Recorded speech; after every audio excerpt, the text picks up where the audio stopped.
एखाद्याच्या कष्टाचा घास जर हिसकावून घेत असाल आणि तुम्हाला वाटत असेल ती येडा माय तुम्हाला माफ करल, हे अतिशय चुकीचं आहे.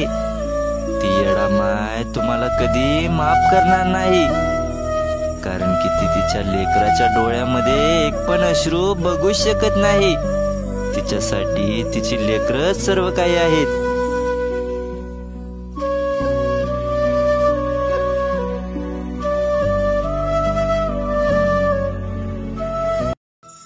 या जगामध्ये येडा माय न्याय खोट्याचा होतो, सजा मिळे खऱ्याला.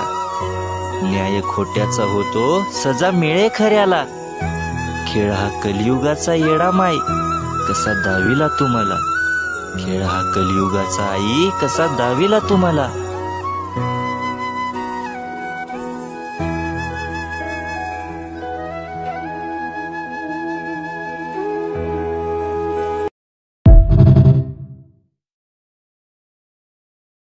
शेंदुराची मूर्ती त्याला नागवेलीचं पान. पाहता तुझं रूप येडा माय हरवून जातय देहभान. करतो तुझ्या नावाचा जय जयकार, देऊन तुला हळदी कुंकाचा मान. आई राजा उदे उदे.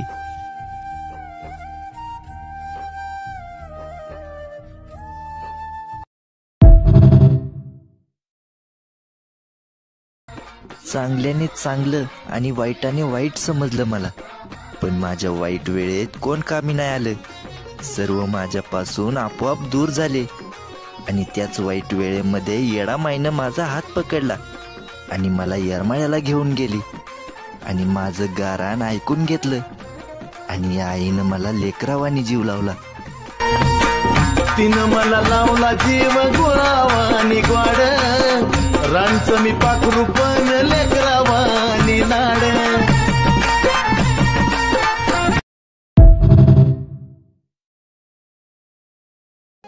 दुष्काळाच्या काळामध्ये सुद्धा माझ्या आबाजी पाटलांनं गोरगरिबांची मदत केली, त्यांना अन्नदान केलं. एकाही लेकराला कधी उपाशी झोपू दिलं नाही.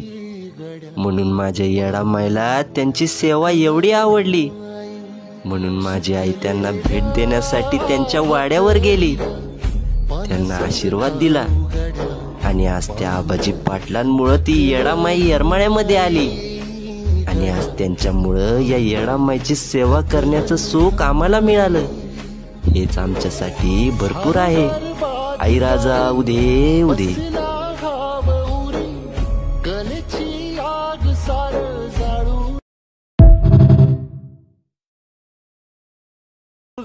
संचारांगी येता जीवाची तलकारी होती.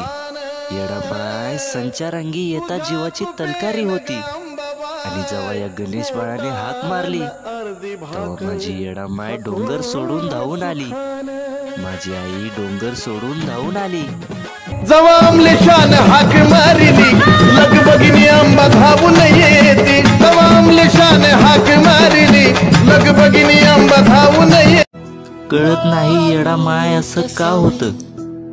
कधी डोळ्यात पाणी येतं तर कधी अंगावर काटा फुटतो.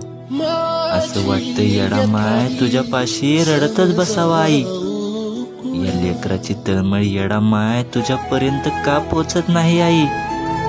अगं मी पण तुझं लेकरूच आहे ना येडा माय. तुला तर माहिती आहे येडा माय, या लेकराला तुझ्याशिवाय कोण जवळ करत नाही. माझ्या आयुष्यामध्ये तुझ्याशिवाय दुसरं कोणी नाही येडा माई.